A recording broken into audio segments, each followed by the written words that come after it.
Hi and welcome to the Sew Essential vlog. I'm really pleased to bring an incredibly exciting vlog to you today, which is the big reveal of my McCalls Cocktail Hour dress. So for those of you who haven't heard, every year the McCalls Pattern Company do an initiative to raise money for the Eve Appeal, which is a fantastic charity which supports and raises funds for the prevention and cure of the 5 women's cancers. So a really good cause, and as part of promoting the initiative, the McCalls Pattern Company ask about 20 or so bloggers every year to take part in a blogger tour, choose one of the patterns, make it and share that with their followers. So I was lucky enough to be asked to do that this year and I was really thrilled about that. But the good news for you guys is you can join in the fun as well. So for the sale of every one of the patterns in the initiative, and I will put links to them all in our blog post, which you'll find the link to below, for the proceeds, some of the money from the sale of each of those patterns will actually be donated to the Eve Appeal. So last year they did a big vintage sew along and raised about £8,000. So we're hoping to beat that figure this year. So come on everybody, join in the fun, choose one of the patterns. They're all available on our site. And more than that, there's also a special cocktail recipe that they've devised, seeing as it's the cocktail hour this year. So it's really lovely, yummy cocktail, and you can get all of those details on the web as well. If you want to get involved on social media, people are sharing their makes on there under the hashtag sipandsew. So you can join in with the fun that way as well. And then at the end of the year, in about November, there's the knitting and stitching show in Harrogate, and we have a big party there where everybody goes wearing what they've made and just joins in the fun really. So I hope you'd like to join us. And without further ado, I'm going to talk to you about what I chose to make. So this is by far the most challenging thing I've ever made. I've been sewing for just under 18 months now, and I've made some fairly stretching things I think during that time, but I really wanted to go for it on this one. It was the perfect opportunity to make something really exquisite and luxurious, something that I wouldn't wear every day. And as soon as I saw the list of the patterns, I just knew I had to make Vogue 1428. So I've always loved this pattern, it's always stood out to me. I just think it's absolutely beautiful. So I had a look at the pattern, told Angela, who, for those of you who don't know, is my mother-in-law, sewing guru and co-founder of Sew Essential, and I spoke to her and said, you know, this is what I want to make, but we really wanted to put our own stamp on it. So we started brainstorming ideas, and Angela came up with the idea of doing one of our favourite things, which is a bit of machine embroidery. So we decided that we would look for some sort of tulle type fabric and do some embroidery on that. And I started looking around. I went on Pinterest and found loads of beautiful embroidered dresses. I created a pin board on there of my inspiration, which you can see on our Pinterest page. But yeah, I decided that actually, rather than making the full sort of skirt with the pleated full skirt that was part of the pattern, I decided that I'd quite like to do something a bit more simple on the bottom, and I chose to make this satin pencil skirt instead. But then, in a nod to the original pattern, I made a tulle overlay, which is very fitting, I think, with a lot of the current trends at the moment. And I can detach that, as you can see, or I can wear it. So if I'm going to somewhere very formal, which doesn't happen very often to be honest, but you know, I'm sure I'll get my opportunity, I can wear the tulle overlay. And then if I'm going somewhere, I think, you know, some of the nice restaurants I might go to for a meal, I might just go and just wear the satin pencil skirt. So that was another little bit of a twist that we gave to this pattern. So I made the pencil skirt in our Duchess satin, which you can find on our website. Again, all the links to the patterns and the fabrics and everything will be in the blog post. But this fabric, I cannot describe to you. It's a John Caldor, so as soon as you say that name, you know it's going to be the most beautiful quality. It comes in a range of colours, and just as soon as you touch it, as soon as you see it, you know that it is worthy of special occasion gowns, red carpet gowns, really beautiful, beautiful stuff. So I made the pencil skirt in that, and I lined it in just one of our polyester anti-static linings. And then the underbodice, we had to do several toiles because I wanted to get the fit really, really right. I knew that it needed to fit really snugly, seeing as it was going to be underneath the tulle overlay. So we did several toiles. We made, sadly, a small bust adjustment, which was actually a lot easier to do than I thought it would be. And I will share details of that on the blog at some point as well. But yeah, we fiddled with toiles and made sure we got a really good fit on it. And then I made it in a very lightweight satin back crepe, which isn't actually on the website, but we have got some of it in stock. So if you got in contact with us via our email, I'm sure I could arrange the sale of that for you if you wanted to get your hands on some. And I will put close-ups of it on the blog post as well. But it's just the most beautiful fabric. It's the matte side is what I chose to have on the outside, and it's almost like a leather, not a leather look, like a wet look sort of fabric. It's just got a very slight shimmer to it, which makes it just really, really pretty. And then the satin side, which I put next to my skin, I used to line it with, is really, really beautiful and soft as well. So it's really comfortable. It feels lovely. I was quite nervous about working with that fabric though, because it was the slipperiest, most lightweight fabric probably that I've worked with. But I used a walking foot, which I use a hell of a lot, and you can get them on our site again. And that really helped me to control the fabric, and I got really, really good results with the underbody, so I was really pleased with it.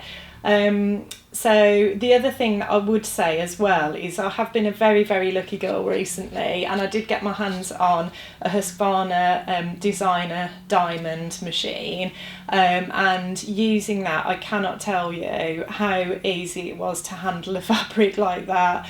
On my previous machine, which was also a great machine, working with a fabric like that, I think I would have felt like I needed to guide the fabric through, and I could have felt quite easily that it was going off piste, and I needed to kind of get it back, and you kind of feeling like my heart starts beating really fast and I'm sort of panicking it's going off course, but with the diamond that just didn't happen. It was as if the fabric glided through the machine, so it was a wonderful experience using that, and I appreciate not everybody is lucky enough to get their hands on one of those, but what I would say is I think it sort of showed me, buy the best machine you possibly can, because it did make a world of difference to this project. I really think it really helped me.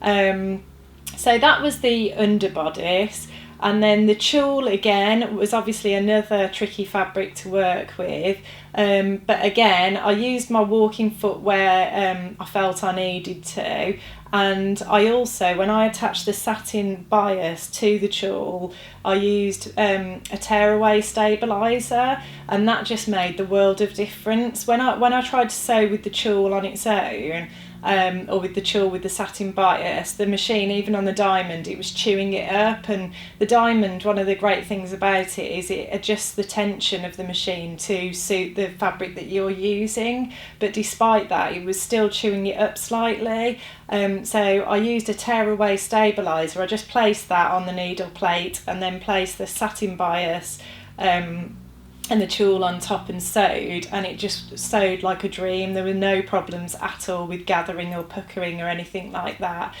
So that's a great little tip for that.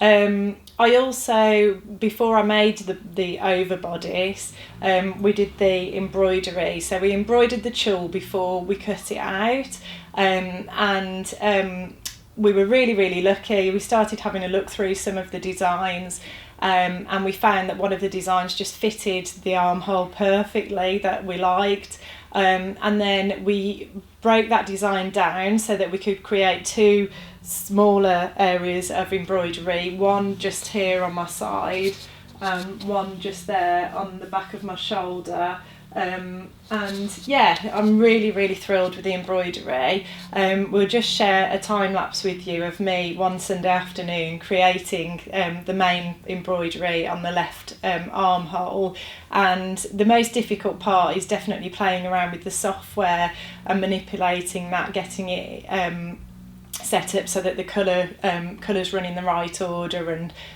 when you choose a certain part of the design, making sure that you've cut all the relevant bits off, and Angela helped me a lot with that.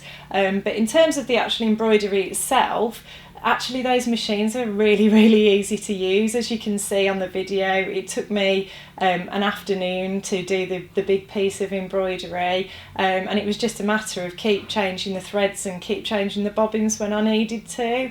I'm absolutely thrilled with the results, and one of my favourite bits about it is the holographic thread which I used. So this is available on our website as well, you'll find it on the website, but that just added a little bit of sparkle and just really lifted the embroidery design and made it really pretty, I think. So that was really fun to use, and a really nice touch, again suggested by Angela, which is great having her there to help me and make all these wonderful suggestions. So I'm just going to show you the back of the dress now. So as you can see, I used the satin bias to line the neckline and also the back of the dress, down the back of the overlay, and then I covered some buttons with the satin from the pencil skirt, and then I created my own hand sewn button loops for down the back. So that was a pretty simple technique but quite time consuming for me because I'm not massively experienced with hand sewing. So but in very simple terms, I will probably put a tutorial about this on the blog at some point, but in very simple terms, you create a little loop with your thread, and then you do a sort of blanket or knot stitch all the way around the loops and keep going until you get to the other end. But I think, you know, I really wanted to take the time to give this dress a really professional finish, and I'm really glad that I did those things. I also hand sewed the lining in place in the bodice as well. I hand sewed the waistband of the tulle overlay skirt as well, so there was a lot of hand sewing went on. And overall the dress, I'm not going to lie to you, it took me hours and hours and hours to make this. I kept thinking I haven't got much left to do now, I'll finish this today, and everything just took longer than I thought it would. But I've got to say, I'm really thrilled with the result. I hope you like it as much as I do. There's lots of photos on the blog post, so go on and check the blog post out as well if you want any more information.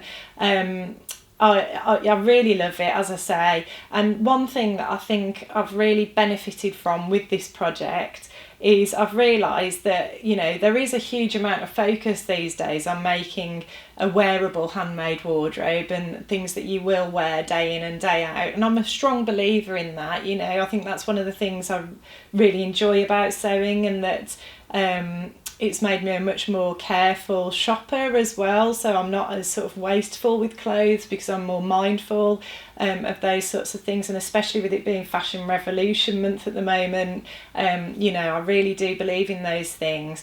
But what I will say is I also think there is a time and a place for a project like this, and I'm really glad that McCalls asked me to take part in this year, because if they hadn't, I don't know when I would have got round to making a dress like this. And actually the process of making this dress, which has probably taken me a good 6 to 8 weeks all in all, obviously I wasn't sewing every day, but whilst I've made it, I've learned so many new techniques, I've challenged myself, I've stretched myself, my confidence in sewing has really you know, increased massively throughout this project, because it's made me realise I am capable of making something that's more complicated and more challenging. So, you know, my advice would be, for what it's worth, once in a while, maybe once a year, maybe once every 18 months, perhaps we should all think about making something